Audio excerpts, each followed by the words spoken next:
سلام ናይ ማኪ ሚድያ ተኸታተልቲ ከመይ ኣለኹም? ኣነ ደሓኒ እግዚአብሔር ይመስገን። ንስኻትኩም እውን ኣብዘ ዘለኹምዎ ሰላም ክትኾኑ ትምኒተዩ። እሞ ናይ ማኪ ሚድያ ተኸታተልቲ ንሎሚ ሕፅር ዝበለትን ኣዝያ መሳጢትን ኣመና ምኽሪ እተርልያ ዛንታን ሒዘልኩም ቀሪበ ኣለኹ። ነዛ ዛንታ ክሳብ መወዳእታ ተኸታቲልኩም ሓሳብ ርእይቶኹም ኣብ ናይ ኮመንት መጽሓፍ ቦታ ግደፍሉ። ናፍቲ ዛንታ ከብለኩም ሰናይ ምክትታል። ኣብ ዝኾነ ይኹን ናይ ህይወት ደረጃ ኮይንካ ኣብ ዝኾነ ይኹን ናይ ዕድመ ክሊ ኮይንካ ንዝኾነ ነገር ብችኮላን ብፍጥነትን ምግባር ዳሕራይ ጠበስኡን ጣዕስኡን እዩ ዝገደካ። ንህይወት ብዝተረጋግአ መንፈስ ቀሲልካ እንድሕር ዘይመሪሕካያ መከራኣ እናዘየደ እዩ ዝኸይድ። በረከት ካብቶም ብጣዕሚ ዝሽኩሉ ሰባት ማእኸል እቲ ሓደ እዩ። ዝኾነ ነገር ቀልጢፍካ ምግባር ይስፈቱ። ብፍላይ እንተ ኣሚኑላ ንድሕሪት ኣይብልን። ብስንኪ ህፀቱ ከዓ ኣብዚ ሕዚ ሰዓት ኣብ ጭንቃት የሎ። በረከት ካብ ብቁልዕነቱ ብጣዕሚ ህልኸኛ ኮይኑ ይዓብዩ። ብንኡስ ዕድሚኡ ፀባዩ ሓያሊ ነይሩ። ሰብ ተዛሪብዎ ዘይሰምዕ እንተ ኣሚኑላ ናይ ማንም ሓሳብ ምስማዕ ከይከኣለ እዩ ዓብዩ። ንሰባት ከከም ፀባዮም እዩ ዝኸዶም። ህልኸኛታት ንዝኾኑ ሰባት ብህልኽ ይቐርቦም፣ ንለውሓት ሰባት ከዓ ብልውሓት ይቐርቦም። ትምህርቱ ጀሚሩ ትምህርቱ ኣብ ዝመሃረሉ ግዜ ተፈራሐ ኮይኑ ተማሂሩ ናይ 12 ክፍሊ ነጥቢ ክመፀሉ ስለዘይከኣለ ከዓ ኣብ ናይ ባዕሉ ቢዝነስ ተፀሚዱ ምስራሕ ጀመረ። እናዓበየ ብዝኸደ ቁፅሪ ፀባዩ እናመሓየሸ ርግእ ዝበለ ኮይኑ እዩ።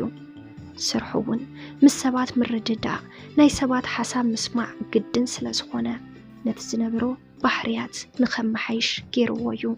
ካብ ናይ ወለዱ ገዛ ተፈልዩ ከዓ ናይ ባዕሉ ገዛ ተኻረየ እሞ እናሰርሐ ናይ ብሕታውነት ህይወት ምምራሕ ጀመረ።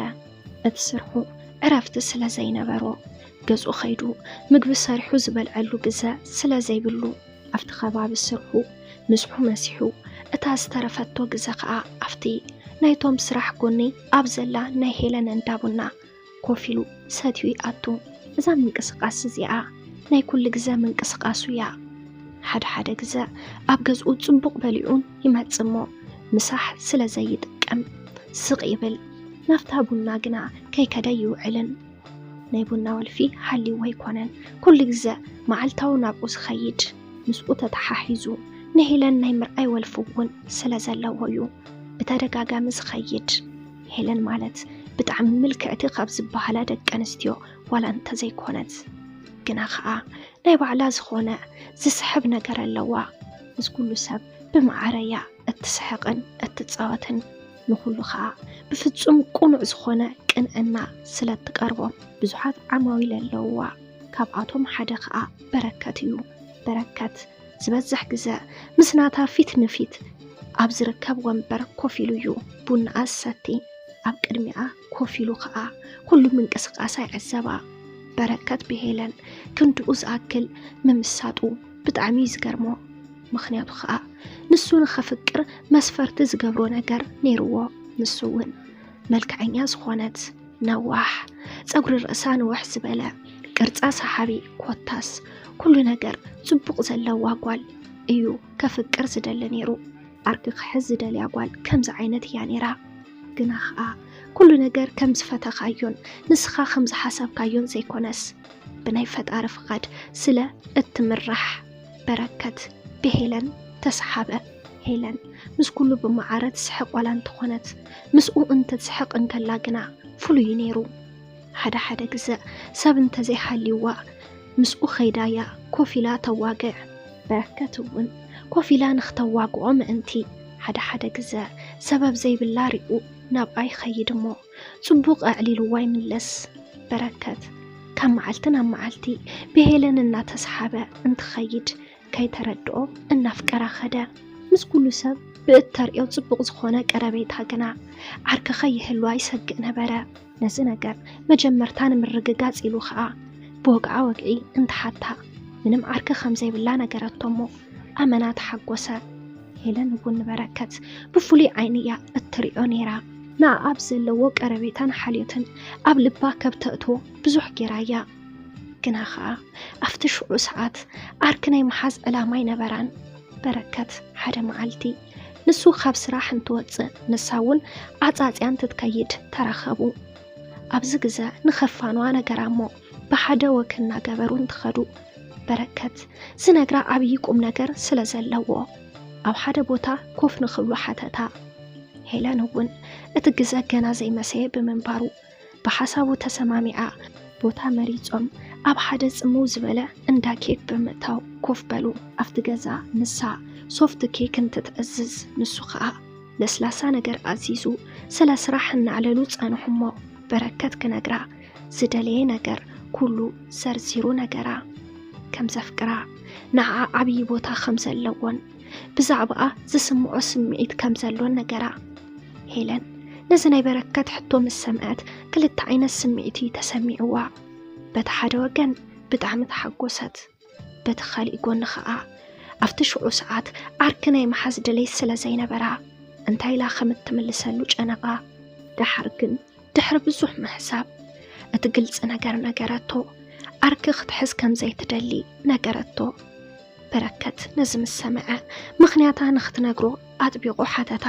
ናታ መልሲ ዝነበረ ከዓ ዘለዎም ናይ ገዝኦም መነባብሮ ዝተሓተ ከም ዝኾነን መጀመርታ ንኡኡ ክትቀርፍ ከም ዘለዋን ነገረቶ። ድሂሩ ካብኡ ወፃኢ ካሊእ ፀገም እንተዘይሓልይዋ ሓተታ። ንሳ ግን ካሊእ ምንም ዓይነት ምኽንያት ከም ዘይብላን ንሳ እውን ንኡኡ ስምዒት ከም ዘለዋን ነገረቶ። በረከት ንናይ ገዝኣ ዘሎ ፀገም ሓቢሮም ከም ዝፈትሕዎ ኣእመና እሞ ንፍቕራዊ ሕትኡ ተቐቢላ። ካብታ ዕለት ንሳ ከዓ ብፍቕሪ ጽቡቕ ክነብሩ ጀመሩ። ፍቕሮም እውን ፍሉይ ነይሩ። ምትሕስሳብ ምትሕልላይ ዝመልኦ ዝተቐደሰ ፍቕሪ እዩ ነይሩ።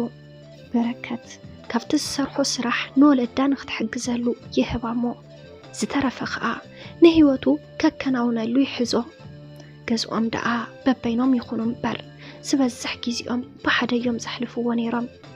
ንሳ ዝኾነ ይኹን ዓይነት ፀገም እንተጋጥማ ንሱ ኣብ ጎና ጠጠው እናበለ ኩሉ ግዜ ይድግፋ። ሓላሓሊፉ እውን ከዓ ንሳ ስርሓ እናዓፀወት ንኽዘናግዑን ንኽፃወቱን ካብ ከተማ ውፅእ እናበሉ ጽቡቕ ግዜ ኣሕሊፎም ይመፁ። ክልቲኦም ንዘለዎም ጽቡቕ ፍቕሪ ካብ ልዑል ፈጣሪ ዝተዋሃቦም ምቁር ውህብቶ ገይሮም ብምቁፃር ብጣዕሚ እንከባኸብዎ። ኣብ መንጎኦም ዝኾነ ዓይነት ሕማቕ ነገር ንኸይኣቱ ከዓ ክልቲኦም ነንባዕሎም ይተሓላለዉ።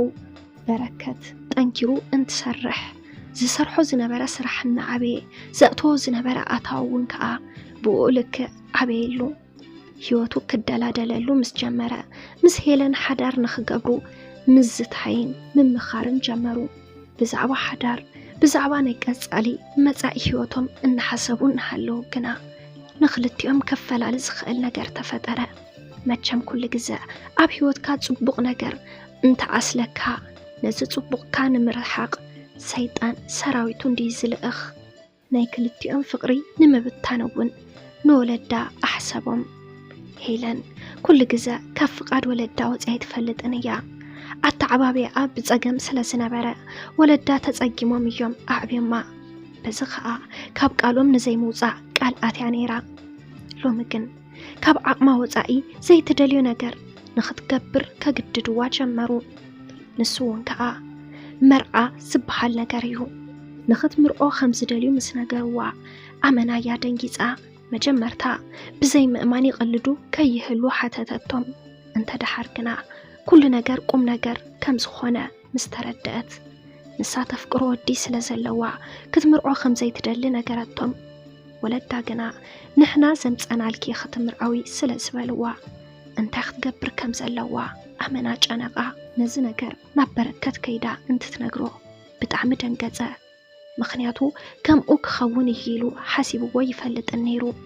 እምቢ ንኽትብሎም ንኽተርድኦም እንትነግራ እንተንሳ ግና ከም ዝዓበይዋ ነገረቶ። በረከት መፍትሕዩ ዝበሎ ነገር እንተወርድ እንተድይብ ክልቲኦም ንኽጠፍኡ ሓተታ።